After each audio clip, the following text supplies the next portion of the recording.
Sa Lima, Batangas po ito. Lima Technopark, Industrial Park, Batangas. Itong kabila, outlet, yung mall nila. Ito nang sa kanan papuntang Malbar, Batangas. Sa kaliwa papuntang Lipa City, Batangas din. Ito ang fire station ng Lima. Fire station ng Lima. Yan ang fire station ng Lima. Yan, may bumbero sila waiting for emergency. Yan ang opisina nila. Ito yung yun malaking parang may under construction yun ang ng Abuitis, yung istaka ng kuryente nila, pero hindi pa tapos yan, under construction. Pero pagdating ng panahon, yung dito sa mga company na mga kuryente diyan manggagaling, diyan sila kumukuha ng parang storage ng kuryente. Yan yung construction na yan, mga bakal, nakita yung mga bakal. Pero hindi pa tapos yan, mga abutin pa ng taon yan. Pag magmay-ari kasi ito ng ng Aboitiz yung Lima,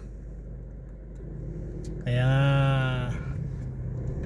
di basta-basta nag burn out dito. Ayun Lima Enerzone. Yan, Lima Enerzone. Magmayari ang Aboitiz yan, ginagawa ng construction. Ito, way ito papuntang Batangas, Lipa City, Batangas. GP Laurel Avenue. Itong ospital nila bago dito sa may malapit sa Lima, the Paramount Hospital.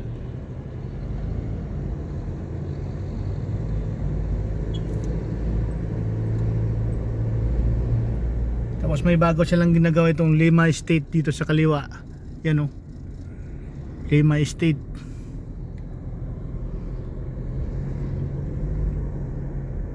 Nagawa nila yung improvement para sa Lima. Maganda ngayon papuntang Lipa, walang traffic. Malinis yung kalsada, di palabasan ng mag-umpisa palalabasan ng mga estudyante.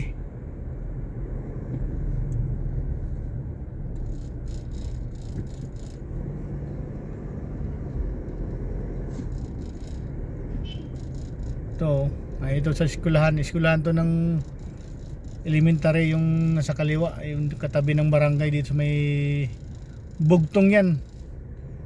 May bugtong. Makikita mo dyan na may school. Pero private to, hindi to hindi public.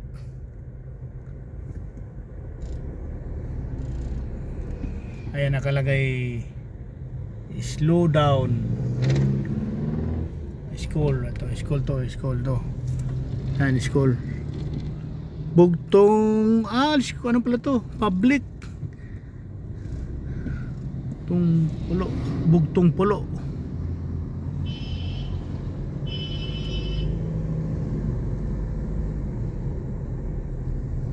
Ito sa unahan ito, welcome naman.